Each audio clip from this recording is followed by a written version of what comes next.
Hello, dearest YouTube.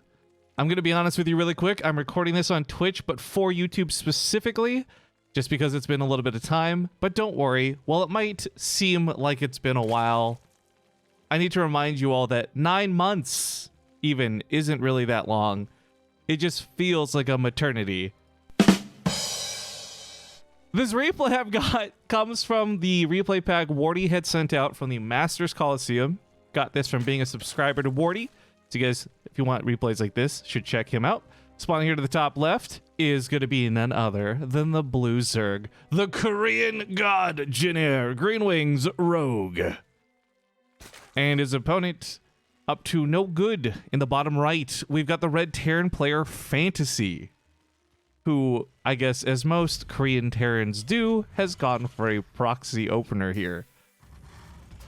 This is, I feel, more and more something we see a lot in Korea, and because it's been a while since I've done a lot of Korean-focused content, I mean, if you guys haven't paid attention the last few months, we've been really focused on North America and Europe, but we haven't seen the Europeans or the North Americans be as aggressive as the Koreans tend to be. And it's not a comment on this being good versus bad, it's just a note that, well, I think for, let's say, a North American player, a 2-Rax might be an all-in. For a Korean Terran, this might actually just be their opener.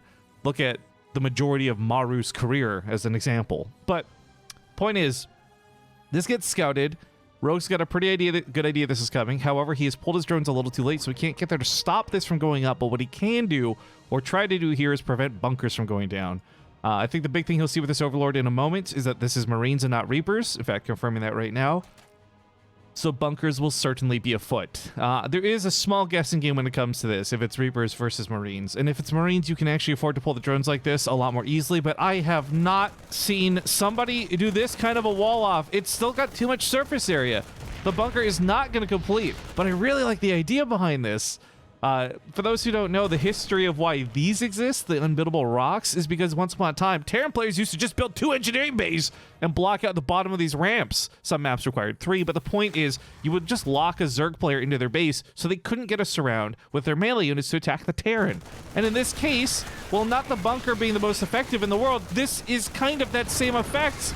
However, the bunker, as noted, does have a lot of surface area, so the drones and the Lings, they do get taken out here pretty quickly. Or, excuse me, the bunker gets taken out pretty quickly, but then the Marines are fighting back. He's already killed quite a few units with this, actually. 8 Zerglings and 2 drones. Not bad. Not to mention the fact that a lot of drones are pulled off of mining. I don't know if this was made with Gameheart. It was not. So we don't have the income graph to show you right now, but I could really just emphasize how bad this was for Rogue, especially if he loses that second queen. Marine's going to kite back from these Lings, and it's going pretty dang well for him. But while all of this is going on, failed bunker attempt and the Marine rush, there is still infrastructure coming back at home for Fantasy. So right now, what he's really trying to do, not kill Rogue. I think he knows he can never win the game with 4 Marines, but he really wants to force Rogue to overreact, not build drones, build a lot of Lings, build a lot of Queens, maybe even a Spine Crawler. However, Rogue has not taken the bait. I think he's assessed the situation very well and realized that he didn't need to overinvest in defenses, so we did see him go back to droning here pretty quickly. Now, he's not exactly skyrocketing workers over Fantasy, but this was a lot of good damage done on Fantasy's part. Again, disrupting the economy by forcing the drones to be pulled. The Queen, if it had died, that would have been excellent. Very close to her going down there. And he's going to use his second barracks, kind of akin to that of an Overlord, but with a lot more health, floating around the base to see what the follow-up to this looks like. When he gets to the main base and he sees no layers started and a pretty healthy amount of drones between the 2 bases, he'll know that he'll be safe at home with his command center for some time. If he was scouting with his command center and he saw very few drones, it didn't matter if there's Lings or not, he'd have to be a little afraid of a counterattack.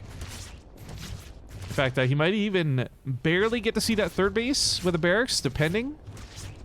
Either way, the full scout in the main base was nice. He doesn't see a second gas. There's been no layers started at either bases.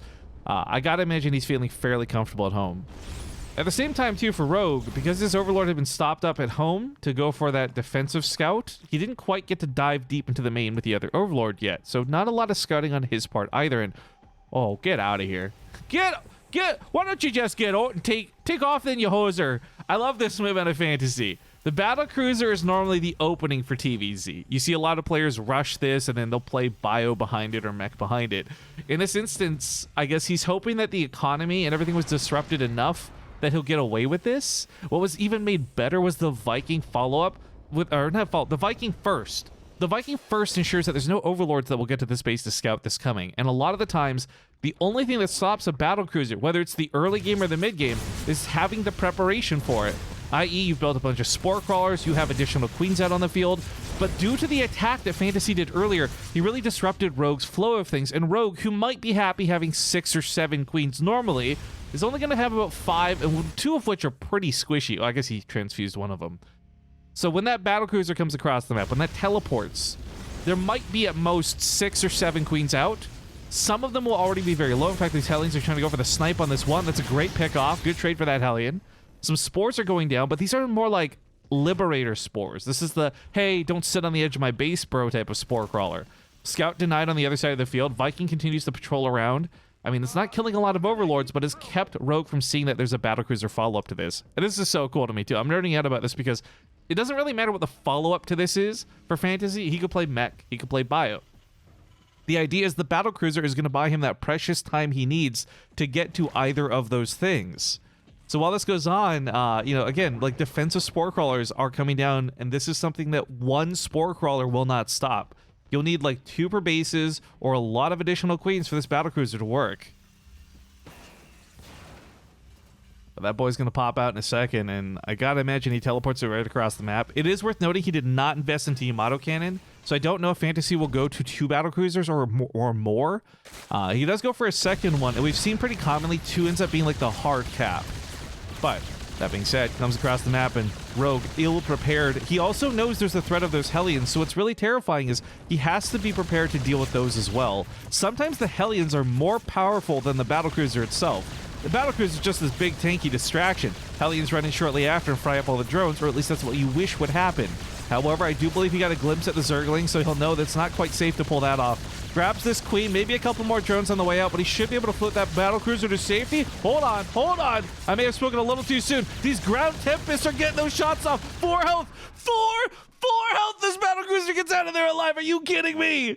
Oh my god. Of course, teleport's not available, so he'll have to walk it home. It's always harrowing to do this, but you now realize you're off creep. It's a little bit more safe. He's dandy in this regard. 3rd CC finished up as well, so Fantasy continues to carry this game on further. I do find it odd that he's chosen to invest into Yamato Cannon and more battlecruisers, though.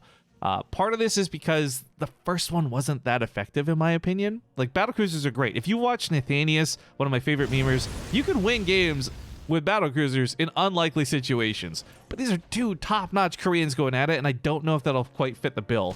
So, while maybe not 3rd or 4th battlecruisers, he is investing in the Yamato Cannon upgrade. It's about halfway done. It'll one-shot a lot of these queens. It's a mech follow-up to this 2 out of Fantasy. This is going to be a risky build to pull off, but if he does, it's going to be fantastic, because that Spire coming out is going to be a hard thing for him to deal with. Mech doesn't inherently have a lot of great anti-air. I know a lot of you are going to be like, but Rifkin, Thors. But no, Thors are garbage. Don't kid yourself. However, hold the phone. We might not even get to that point if this kind of damage keeps up. Most of the queens have been taken out. That battlecruiser, repaired to full, comes back across the field to join its brother. The Hellbats take care of most of the ground forces. And while not that many drones objectively have died so far, almost none of Fantasy's big attacking units have gone down. And again, Yamato Cannon's done here very soon. 7 seconds to go. And when he Yamatos, he's going to one-shot queens. He's going to nearly one-shot spores. Then these battlecruisers, with their movie shooty, Rudy Tooty, chase these drones down, and it's a massacre. 21 kills on this one battlecruiser, 14 on the other.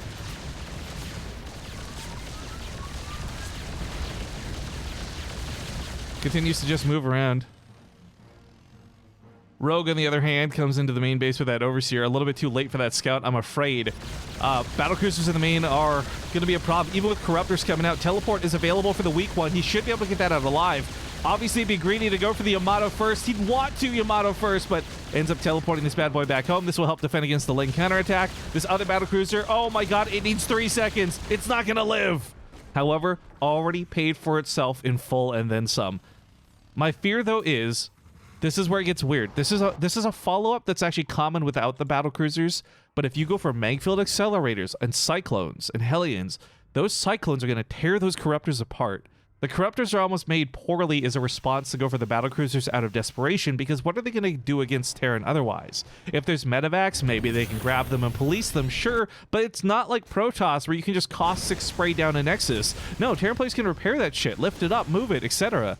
So these Corruptors are going to have a very odd position in the game, and, well, if he keeps them alive long enough, they could eventually, potentially, become Broodlords, but even then, Cyclones are still really good against anything valued armor. These Hellions are also getting some pretty good value out of their attacks. Blue Flame's not done yet, but it's on the way. We'll note that he's also putting through +2 armor before +1 weapons. A big part of this is Blue Flame and Magfield Accelerator upgrades are essentially your weapon upgrades in this game. So you don't really need to invest in the +1 for vehicle weapons until a little bit later on. The armor's going to be far more valuable in this regard. These Hellions also continue to be annoying. It's only going to take 3 to one-shot the drone, so these Roaches have got to pick one of these off, please. Oh, no. Well, this isn't going to be the end of the world, but it's definitely not going well for Rogue. Stuck on 95 supply to the Terran 115, you rarely see this kind of dynamic shift, especially when it's mech, not bio. When it's bio, you can mass produce things, you'll have a lot of supply. For mech, you'll have a lot of supply, but not usually a lot of units. However, Fantasy is a nice blend. He's also got 2 more battlecruisers. I guess one from the first war, second one's brand new.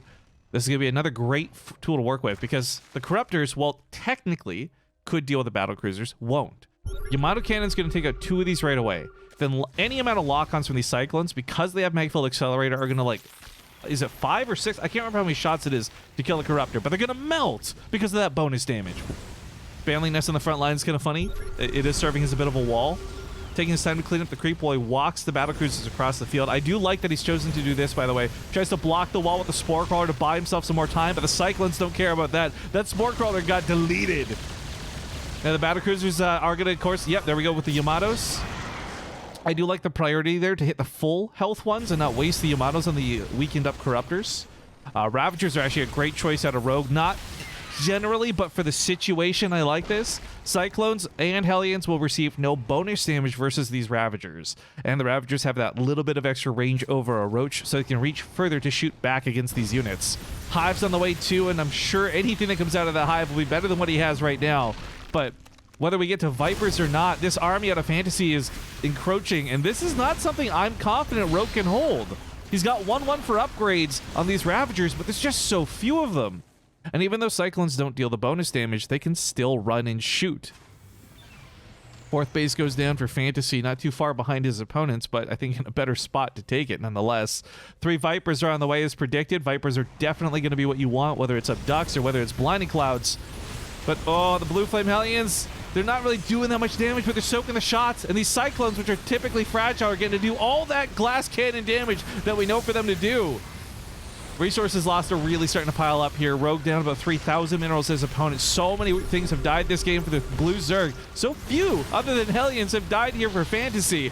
And for Fantasy, that's just minerals. Who cares about that? Hellions and Hellbats? See you later. Now Yamato Cannons are going to launch here and take out a couple more of the Corruptors, and that's going to be GG. Fantasy actually takes the game off of Rogue.